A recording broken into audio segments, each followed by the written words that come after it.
Here, dankie dat ons vandag net hier kan staan en kan besef, Here, dat U is ons blessed Savior en dat ons kan sê, I surrender all.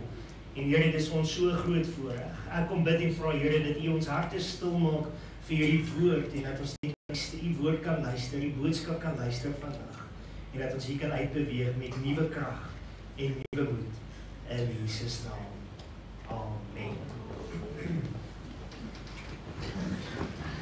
Ons is besig om met julle te gesels rondom hierdie reeks van Josua en net ons 'n bietjie terugvoering te gee, kan ek net sê dat die eerste week het gegaan oor die nuwe seisoen. Moses is dood, hulle is besig om die nuwe land in te beweeg en die volk vra, wie gaan ons lei? Die Here het gesê, Josua gaan ons lei. En dat die Here vir hom 3 keer oorbevestig het, wees sterk, wees volmoed, ek is met jou. En dat beklemtoning vir jou en my, die seisoen wat ek en jy leef, die omstandighede wat ek en jy deurgaan, sê God gereeld vir jou en my, ek is met jou. Jy sal okay wees, jy sal sterk wees, moenie vreesbevange wees nie. So dis 'n besonderse belofte wat die Here hier vir jou en my kom gee en wat hy vir jou en my kom seën. Dan die volgende week het ons gesels oor die groot gedagte van hy stuur vir jou en my. Hy gee vir ons die opdrag in Josua hoofstuk 3 vers 5, wees heilig, want môre gaan die Here wonders onder julle kom doen. En hierdie is die opdrag wat eintlik gegee het toe hy 2 manne ingesteek het om die land te gaan verken en hulle het teruggekom met die boodskap en gesê die mense vrees ons en dit was vir hulle 'n teken om te sê waarlik God het die land aan ons gegee en hulle het reggemaak en gesê ons gaan in beweeg. Laasweek het ons dan gesels oor die begin van die wonders, hoofstuk 3, 'n deel van hoofstuk 4 en dan hoofstuk 5 vers 1. Maar as jy na hierdie gedeelte gaan kyk, dan besef jy eintlik dat die Here het gegaan en vir hulle gesê, julle moet julleself gereed maak, julle moet julle afsonder, julle moet julleself heilig, want oor 3 dae gaan ons intrek. 3 dae later het die Here vir die volk gesê, staan op, maak reg, gryp die ark van God, lig hom op, laat die priesters in die water in beweeg en die Jordaan het opgedroog. Die Jordaan het letterlik 'n muur gemaak en dis die eerste wonderwerk wat die Here kom doen het en hierdie mense het die hele volk deurgetrek op heilige grond. Daar's 'n opdrag wat vir hulle gegee is. Gaan kry vir jou 12 klippe uit die Jordaan uit waar hierdie manne gestaan het en vat hierdie klippe en rig dit op en maak dit as 'n gedenkteken van dit wat God gedoen het. Sodat as die kinders vra, wat is hierdie klippe, dat die Here kan sê en kan weet, of vir die volk en die kinders kan leer om te kan sê, ons God het vir ons geseën. Hy het vir ons die oorwinning omgee. En ons het vir mekaar gesê, dat ek en jy moet klippe in ons huise gaan gereed kry. Ek en jy moet vir ons begin om sekere rituele in ons huise in plek te kan bring. En een van hulle as 'n voorbeeld is om saam die Here te loof, om saam in aanbidding te gaan, om saam die God te spandeer, vertel van die goedheid van die Here, om getuienisse teenoor mekaar te kan deel in hierdie tydperk. So jy kan vir jouself daai 12 klippe en goed gaan vat en vir jou 'n ding in jou huis gaan oprig. Ja, kan jou waarborg, jou vrou sal jou vergewe as daar in jou sitkamer 12 klippe nou gaan staan in 'n plek van die sitkamertafel of so. Maar die gedagte is nie om net klippe in te bring nie. Die gedagte is om vir jou 'n teken in jou huis in te bring wat jy kan sê, ek en my huis, ons sal die Here dien. En dat jy jou kinders en jou kleinkinders en jou agterkleinkinders kan leer rondom dit wat God vir ons verwag. Dis die groot gedagte met daai heel eerste preek gewees. Nou vandag begin ons by die 4de deel van hierdie reeks en ons is nou by hoofstuk 5 en ons gaan kyk vanaf vers 2 tot en met vers 9. So ons gaan dalk na die res van die hoofstuk kyk, dit hang af van hoe die tyd ons in die steek gaan laat of nie. Maar as jy nou hierdie gedeelte gaan kyk, is dit eintlik 'n baie besonderse gedeelte, want dit praat van 'n geestelike draaipunt wat in hierdie volk se lewe moet plaasvind. En as ek eintlik gaan kyk na 'n draaipunt, dan praat ek van 'n ding wat soos in Jakob se lewe gebeur het. Onthou, Jakob was hierdie man wat bekend was as die bedrieger, as een wat gelieg het, as een wat sy broer se hakskeen vasgehou het, en tot die dag toe wat hy die worsteling met die engel gehad het, het daar verandering in sy lewe kom plaasvind, 'n groot draaipunt wat die Here vir hom gesê, jy gaan nie meer Jakob wees nie, maar jy gaan nou Israel wees, die vader van baie nasies. Nou dis die tipe draaipunt wat ek vandag met jou oor gesels. 'n geweldige verandering wat in jou en my lewe plaasvind. Met ander woorde, dit waaruit ek kom, dit wat ek gewoond is, dit wat ek agter my sit, moet alles tot 'n verandering kom. Dit kan nie meer dieselfde wees nie. So hy sê vir jou en my, hier moet iets gebeur. En ons kyk gou daarna. Ek gaan vir jou hierdie gedeelte lees vanaf vers 2 tot en met vers 9. In die tyd het die Here vir Josua gesê, maak vir jou klipmesse en besny weer die kinders van Israel vir die tweede keer. Toe het Josua vir hom klipmesse gemaak en die kinders van Israel besny by die heuwel van die voorede. En dit is die rede dat Josua hulle besny het. Die hele volk wat uit Egipte uitgetrek het, die manspersone, al die krygsmanne het op 'n pad in die woestyn gesterwe op hulle trek uit Egipte. Want die hele volk wat uitgetrek het, was besnede. Maar die hele volk wat op die pad in die woestyn gebore is, op hulle trek uit Egipte, het hulle nie besny nie. Want 40 jaar lank het die kinders van Israel in die woestyn getrek, tot die hele volk omgekom het, die krygsmanne wat uit Egipte weggetrek het, wat nie aan die stem van die Here gehoorsaam was nie, vir wie die Here gesweer het, dat hy hulle die land nie sou laat sien nie, wat die Here hulle vaders met 'n eed beloof het, om aan ons te gee nie, 'n land wat oorloop van melk en honing. Vers 7. Maar in hulle plek het hy hul seuns gestel, die het Josua besny, want hulle was onbesnede, omdat hulle op die pad nie besny is nie.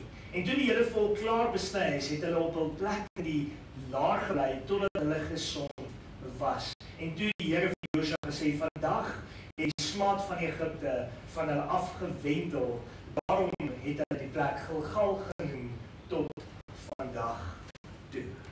Nou as jy na hierdie gedeelte kyk, dan dink jy by jouself, Dominee Daniel, moet jy nou regtig praat oor besnydenis? Moet jy nou regtig oor hierdie onaangename onderwerp kom gesels? En daar's eintlik iets baie dieps hier agter wat ek vir jou wil kom uitwys. En eintlik as jy daarna gaan kyk, is dit eintlik nogal indrukwekkend, lagwekkend en vreeslik interessant. Maar daar's 'n geestelike boodskap, 'n geestelike punt wat die Here hier kom inbring en wat hy eintlik vir hierdie volk kom leer.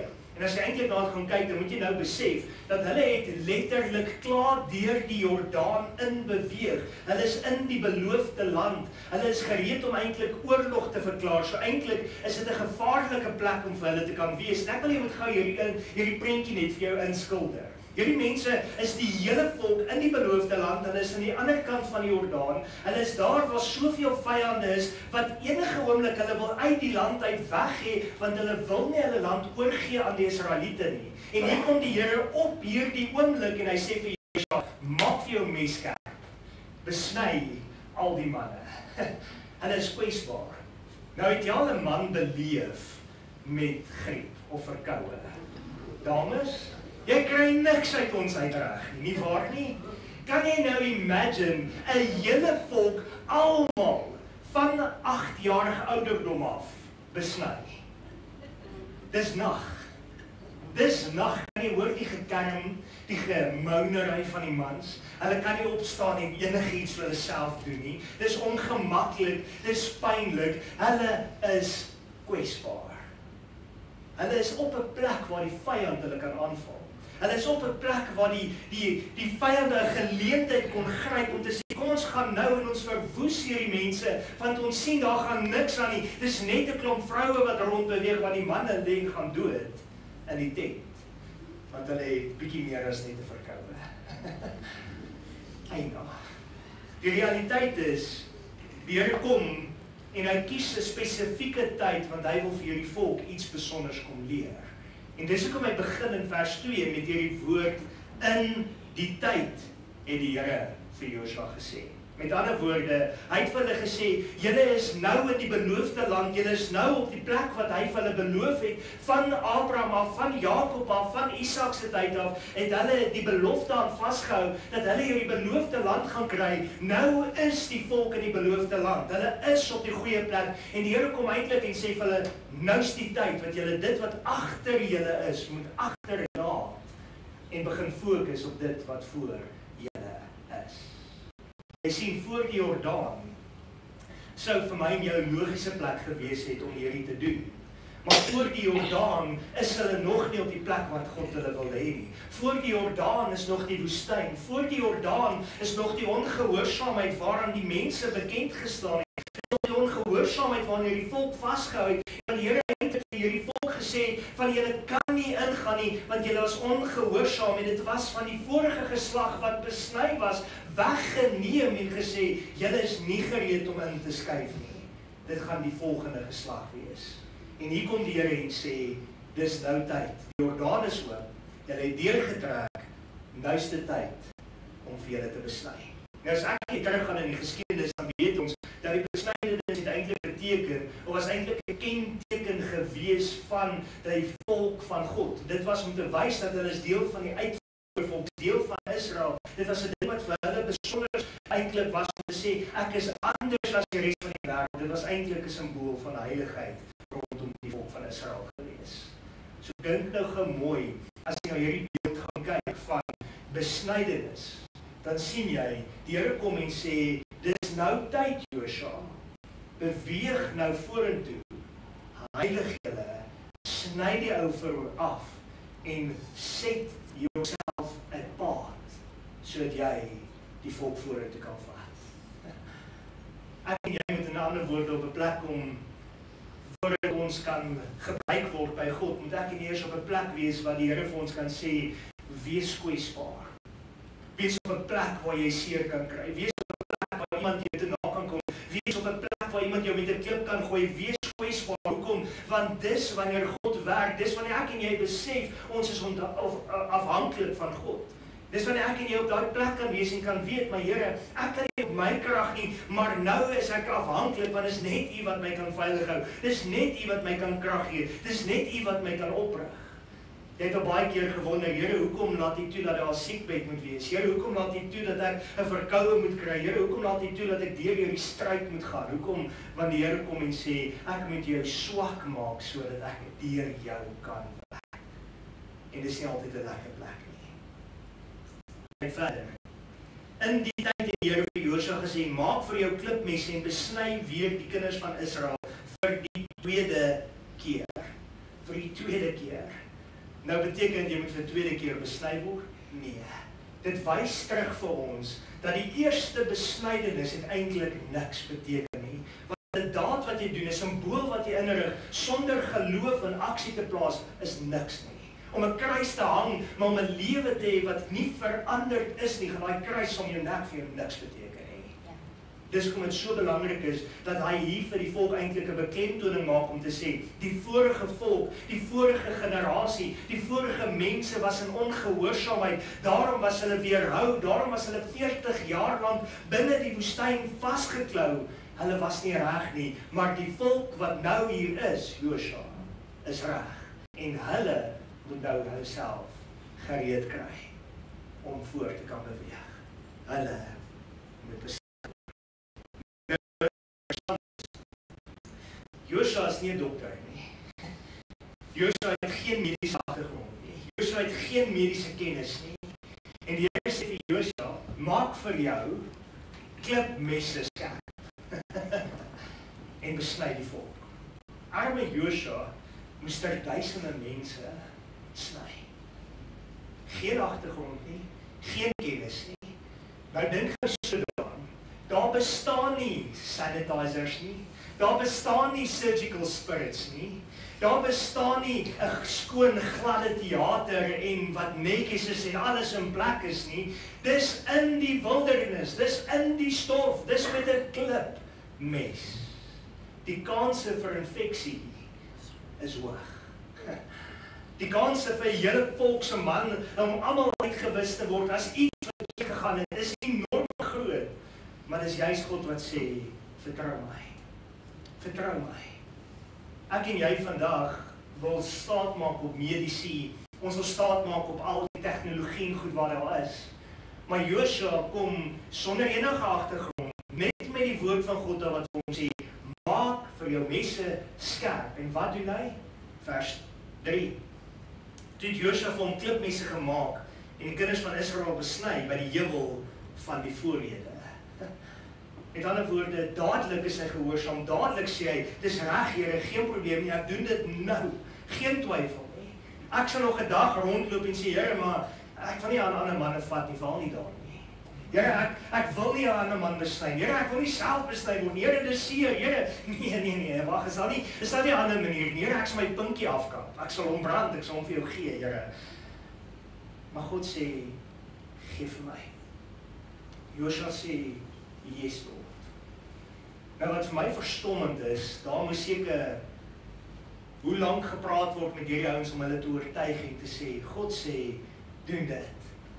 Daar's nie 'n twyfel by hierdie manne nie. Daar's nie 'n terugslaan nie. Daar's nie 'n konfliksituasie nie. Daar's nie 'n gestryery om mekaar nie. Daar's nie 'n bevraagteken nie. Die manne kom een na die ander in en sê dis reg. Let's go for it. Let's do it. Hoekom? Want God het gesê ons moet dit doen.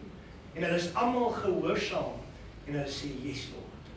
En dit wys ons hoe belangrik gehoorsaamheid is vir God. God wil nie hy wil nie volmaakte mense nie, hy wil nie die beste mense nie, hy wil nie die rykste mense nie, hy wil nie die een wat die meeste kan gee nie, hy wil die een hê wat net kan sê, Here, ek sal gehoorsaam wees, ek sal doen wat U sê. En die hele volk se manne, van klein seentjies af, regdeur, is besny. Elke liewe een van hulle. Kan jy jouself indink? As jy narkose kry, is dit stil. Jy hoor niks nie. Vat 'n 8-jarige seentjie. Sny hom. Dit gaan geskree wees, nie waar nie? Dit gaan gehuil wees. Kan jy jou dink, jy staan in hierdie ry en hulle kom na jou toe en sê vir jou, you're next. Dit is so goed soos 'n videoklip van die army manne wat daar sit en hulle wag en hulle hoor in die kamer langs hang hoe hulle inspuitings kry, hoe die manne gil en daai manne stres want hulle is volgende. Dis dieselfde redenasie, dis dieselfde prentjie wat afspeel, dis dieselfde gebeurtenis wat hier afgaan. Dis net nie 'n naald nie, dis 'n klipmes. En dis styf, en dis seer, en dis ongemaklik, en dis iets wat jy moet doen, want God het gesê, ek wil jou toets. En die volk sê, dis reg, dis reg. Interessant, dat die Here nogal die plek gebruik wat genoem word, die plek van die voorhede. Met ander woorde, die plek se naam sal altyd onthou word aan dit wat die Here van hulle daar verwag het. En dis presies, die Here sal altyd herinnering sit van iets wat hy gesê het, gee dit vir my, doen dit vir my, want hy wil iets in jou lewe kom maak. In vers 4, en dit is die rede dat Joshua hulle besny het, die hele volk wat uit Egipte uit getrek het, die manspersone, al die krygsmanne het op die pad in die woestyn gesterwe op hulle trek uit Egipte. Nou, dink mooi daaraan, die dag toe hulle uit Egipte uitgetrek het, dit was nie 'n 40 jaar roete wat hulle moes stap nie. Hoekom moes hierdie volk daai 40 jaar deur die woestyn stap? Hulle was ongehoorsaam. Hulle het nie geluister na God se stem nie. God moes hulle die heeltyd straf. Hy moes die heeltyd met hulle raas. En deel van die straf was dat hy vir hulle gesê, julle sal nie die beloofde land beerwe nie. En Moses kon ook nie die beloofde land beerwe nie. Die Here moes wag tot al die manne uitgesterf het, sodat hy kon sê, nou is die tyd. Dis nie 'n maklike paadjie nie. Dis nie 'n maklike uittog gewees. Dis nie 'n maklike verhaal wat hiervan vertel word nie. Dis nie 'n maklike 40 jaar wat hier mense deurgestoei het nie. Maar as jy eintlik daarna gaan kyk, het hulle een belangrike ding gemis en dit was in laasweek se preek. Laasweek het Josua hulle gesê, rig vir jou stene op. Hoekom? Sodat jy jou kinders en jou kinders en jou kinders se kinders kan vertel van dit wat die Here gedoen het. Wat het gebeur in hierdie uittog uit Egipte uit? Die volk het God in hulle teenwoordigheid gehad. God was in die vorm van 'n vuurkolom in die nag, in die vorm van 'n wolkkolom in die dag by hulle gewees, maar die mense het nie God geken nie. Hulle het nie 'n verhouding met hom gehad nie. Hulle het nie nagekom dit wat hy begeer het nie. Met ander woorde, hulle het gedwaal in ongehoorsaamheid.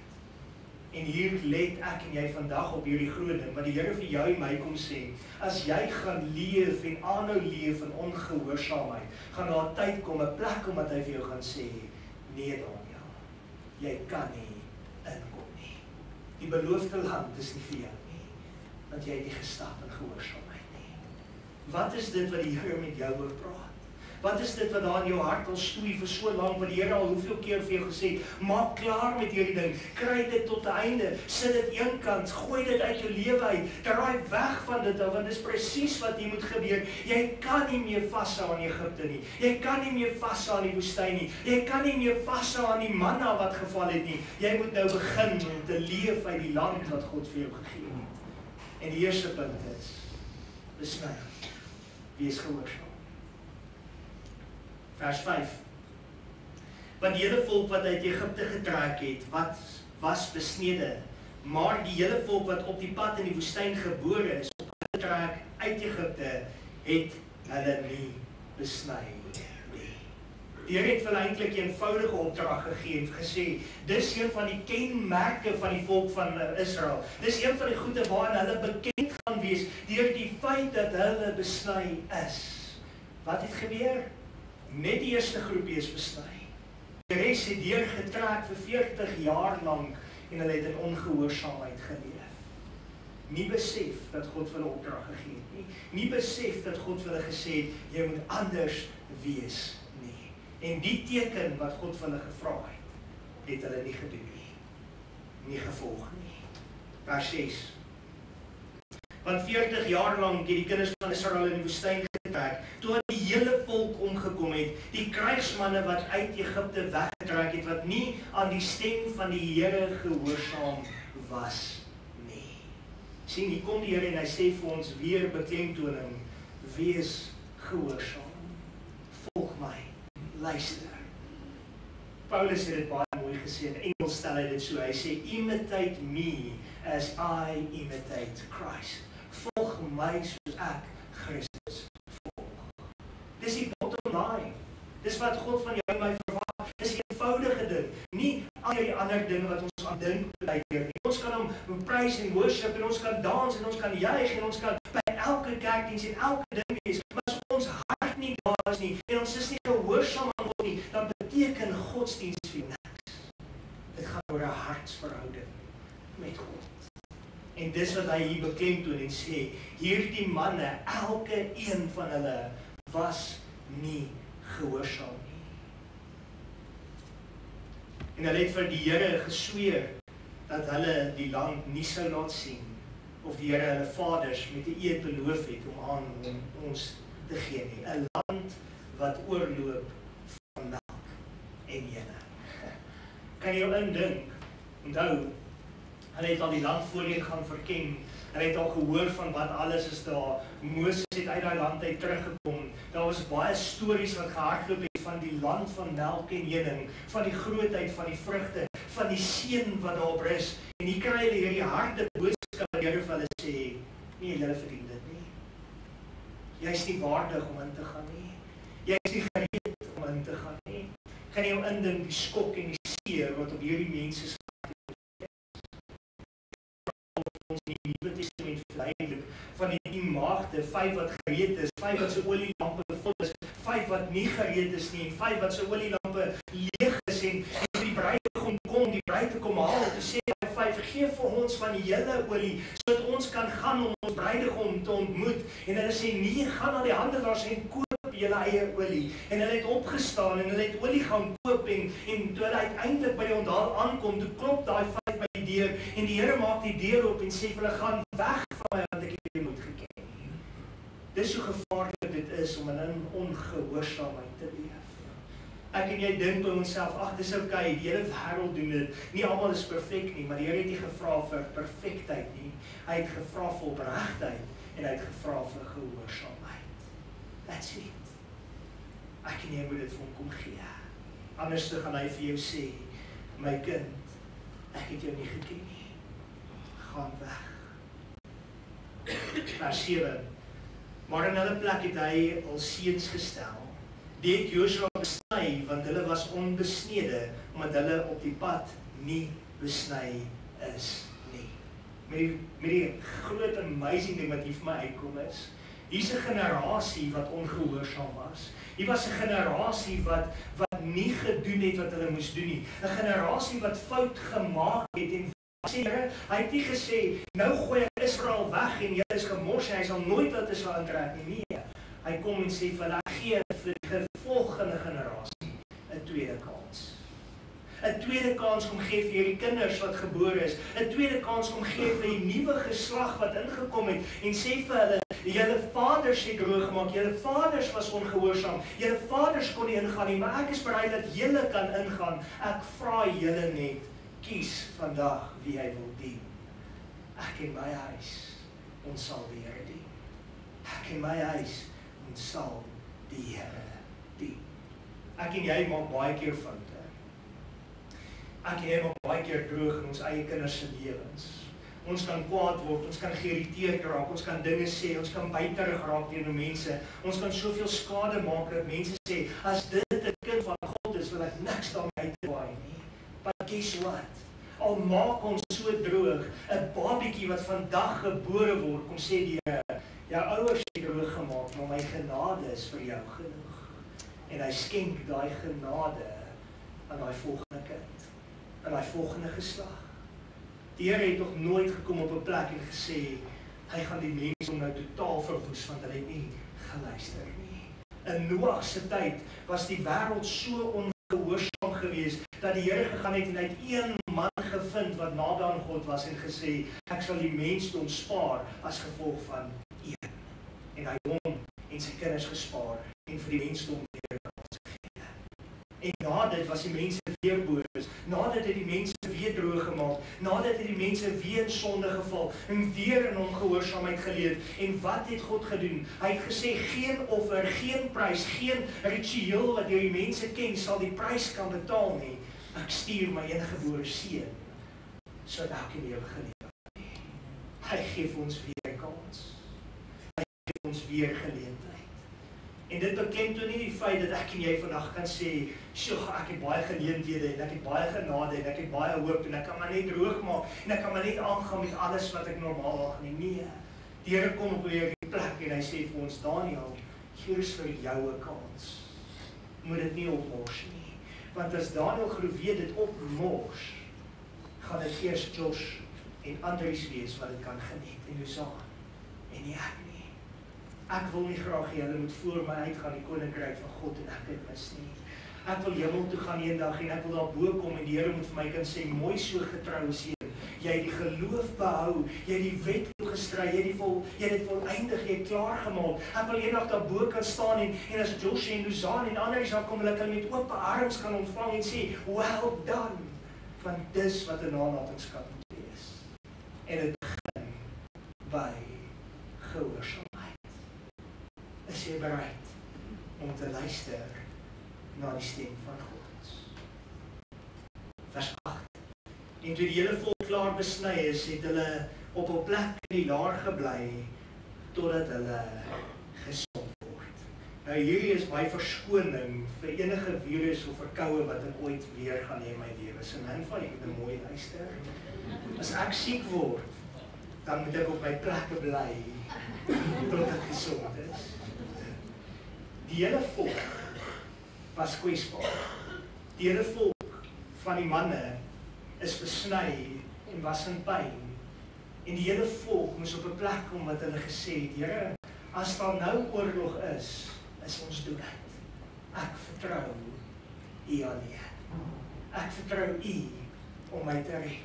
Ek vertrou U om my te bewaar. Ek vertrou U om die hand van beskerming om hierdie volk te kom plaas. Dis baie keer nodig dat ek en jy moet tot 'n stilstand geruk word, sodat ons kan besef ons is afhanklik van God. Dit gebeur so maklik dat ek en jy wil hardloop en wil hardloop en wil hardloop en dan baie keer kom die Here en sê vir ons, weet jy wat? My kind, jy moet rustig word. My kind, vertrou op my. Ek wil vir Loma gou gebruik as 'n voorbeeld. Sy weet nie eens wat ek dit doen vandag nie. 'n Tyd terug is die Loma vir 'n oogtoets en hulle sê vir haar daar's 'n skeur in die agterkant van haar oog en sy kan haar oog verloor. En dadelik is daai ding van daai vrees en angs is daar en wat gaan 'n mens maak? Maar weet jy wat? Die Loma maak 'n voorbeeld vir almal van ons. En sy kies nie om te gaan sit in vrees en angs en te ween voor die Here nie. Sy gaan om te gaan buig voor die Here en te sê, Here, ek vertrou U. Here, U gaan genees. Here, U gaan beskerm. Here, U gaan 'n wonderwerk doen. En sy hou aan om te druk om 'n afspraak te kry, om by 'n spesialis uit te kom, by 'n plek uit te kom, sodat hulle vir haar kan sê, wat is die paadjie, wat is die proses vorentoe. Maar terwyl sy in die proses besig is, sê sy, Here, ek glo U gaan 'n wonderwerk doen. Ek glo U gaan genees. Ek glo U gaan 'n wonderwerk doen. En guess what? Dis by die volgende plek kom, toe sê hulle vir haar, mevrou, daar is geen skeur agter jou oog nie. That's God working. En baie keer wil die Here jou net vat en sê, my kind, my dogter, ek wil jou net so 'n oombliekie stil laat sit. Ek wil net 'n oombliekie, jy moet op my vertrou. Ek wil jou net op 'n oombliekie kom bring om te kom sê, hou vas aan my, want ek sien klaar nie. As ek en jy so kwesbaar is, gaan ons luister vir die stem van die vyand, wat vir ons gaan leuns vertel, of gaan ons luister na die stem van God wat sê, ek sal vir jou die oorwinning gee. Al wat jy moet doen, glo. Glo. Vers 9.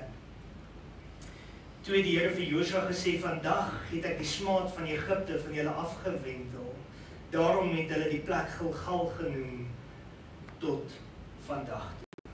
Nou, baie interessant. Die smaad van Egipte beteken alles wat weg is en alles wat agter jou is en alles wat deel is van die verlede, kom God en hy kom vat dit van jou weg. En hy kom bring vir jou hier. Onthou, kyk mooi, Egipte was nie vir hulle positiewe tyd nie. Dis 400 jaar van slawerny. Dis harde arbeid. Dis boosheid, dis steel, dis afgoderry, daar's bedrog, daar's moord, daar's soveel dinge wat saam met Egipte gekom het, wat nie mooi was nie. En die Here kom op hierdie plek en hy sê vir hulle, nou sit julle Egipte agter julle. Jy's op 'n nuwe plek. Met ander woorde, jy's nie meer Jakob nie, jy's nie meer bedrieger nie, jy's nie meer 'n dief nie, jy's nie een wat steel nie, jy's nie een wat lieg nie, jy is nou Israel, vader van baie nasies. Kom ons vat Nuwe Testament toe. Saulus het 'n pad met die teen die Here gestap, op pad Damaskus toe. Hy was op pad om die kerk te vervolg. Hy het so pas Stefanus laat martel en doodmaak vir die Here. Hy het soveel skande gebring en hier kom die Here en hy openbaar homself met hom en hy praat met hom en hy verander sy lewe en hy sê vir hom, jy gaan vir 3 dae blind wees en as jy daar opstaan, gaan jy nie meer Saulus wees nie, maar jy gaan Paulus wees. En dieselfde ywer wat jy gehad het teen die kerk van Christus, gaan jy hê vir die kerk van Christus. En God gebruik vir dieselfde Saulus wat Paulus geword het om die meerderheid van die Nuwe Testament te skryf. Hoekom? Want God het gesê, daar's 'n draaipunt. Die smaad van Egipte wil ek eens en vir altyd agter jou sit. Jou verlede, dit wat jou gekenmerk was, jou pyn wat in jou lewe was, die leuns wat oor jou gespreek was, die vloeke wat mense oor jou gespreek het, al hierdie kom vir jou. Ek wil dit vir eens en vir altyd agter jou sit. Met ander woorde, ek wil iets niets maak. Ek wil jou verander. Daarom het hulle die Gilgal genoem tot vandag toe. Gilgal beteken weggerol. Toe ek dit gister sien in my voorbereiding, toe begin ek dink aan 'n ou liedjie, weggerol, weggerol, en die laste van my hart het weggerol. En dis presies wat die Here vir jou en my kom doen. Hy wil jou op 'n plek kom bring, wat hy vir jou kan sê, ek wil alles wat jou seer gemaak het, ek wil al jou pyn, ek wil al jou smarte, ek wil al jou verlede, ek wil jou identiteit wat jy gehad het, waar jy gedink het jy's 'n failure of 'n gemors, wil ek van jou wegvat. En ek wil vir jou vandag kom sê, jy's meer as 'n oorwinnaar in Christus Jesus. Sit nie amazing nie. Dis ek ons nog net by 9 verse, as jy nog nie verder kan kom nie, want hierdie hoofstuk raak net al hoe ryker, en al hoe kragtiger, en ons het al hoe meer voeding wat die Here hier omgee, wat hy vir jou en my kom wys, en kom sê, something new, wat ek kom doen in jou lewe. En al wat hy vra is, Daniel, wees gehoorsaam. Daniel, luister. En glo my, sê jy is soos wat ek is, sê maar koppig. Dan is jy wys. Dan stamp jou kop gereeld en jy luister nie. Ek het bitter baie bakslae in my lewe gekry. Bitter baie bakslae. Guess what? Ek het elkeen verdien. Want ek was dit. En ek het strooi aangejaag. Maar ergens moes ek leer om gehoorsaam te word aan God. En baie keer dan moet hy jou lewe kom knak, kom breek, kom seermaak, sodat jy kwesbaar kan wees en kan besef, ek het God nodig. Ek het God nodig. So as jy weer siek is, sonder jouself af. Nie om te sê, ek is dodelik siek nie, nee. Om te sê, Lord, I need thee. My blessed Savior, I need thee. Want ek weet, by U is die oorwinning, nergens anders nie. Dan die Beulah, in die kerk, so omtrent 3 weke terug gediagnoseer met kanker. En dit was vir my so verstommend. Sy was sterk, sy was positief en sy het net gesê, sy gaan nie moed verloor nie, sy bly positief bly. Maar tog tussendeur kon jy hoor dat sy gesê het, ek kon nog nie eens Kersgeskenke koop nie, en ek gaan nie daarby uitkom nie. En as jy daarby al was, het sy jou hand vasgehou en sy wou nie jou hand los nie, jy moet jou hand uit die hand uitgetrek het, asof sy geweet het dat tyd is min. En sy wou elke oomblik met die Here spandeer en met haar geliefde spandeer. Maar die vreugde, die blydskap wat sy daar gehad het, sy kon later nie praat nie, sy kon nie 'n woord uitkry nie, deur mekaar gewees, maar op die einde van die dag het sy geglimlag van die vreugde en die blydskap van Jesus. En dis hoe dit moet wees. Dis 'n keuse van 'n lewe van gehoorsaamheid. En ek en jy moet daai keuse maak. Gaan ons die Here volg? Gaan ons hom dien? Gaan ons 'n paadjie saam met hom stap? Dis al wat hy wil hê.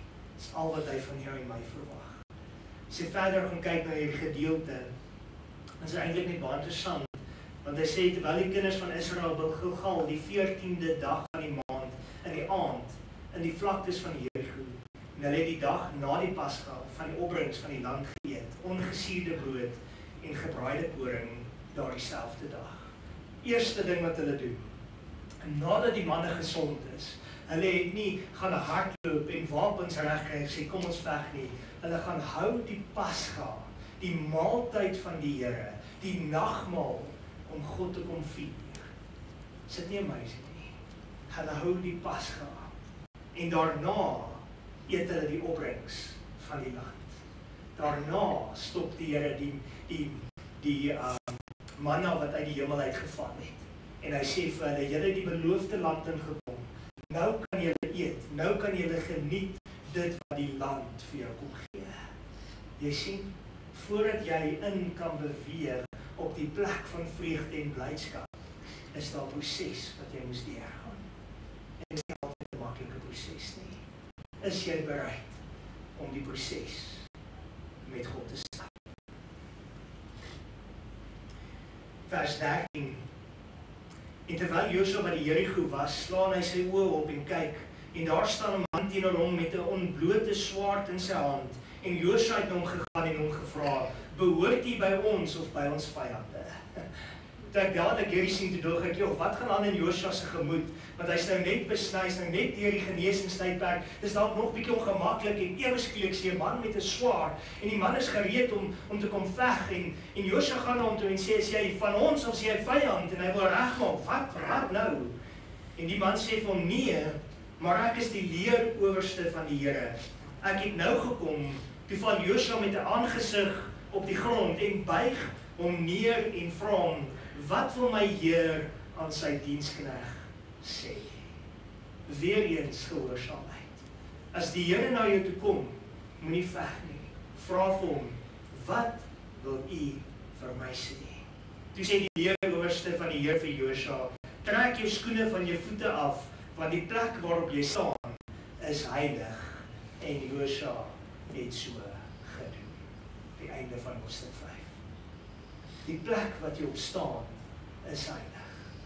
Het jy al ooit die plek wat jy op staan en tyd met die Here spandeer, jou skoene uitgetrek, op jou aangesig geval, op jou knie gesak en gesê, dis heilige grond, dis 'n heilige oomblik, dis 'n heilige geleentheid wat ek het om in God se teenwoordigheid te kan wees?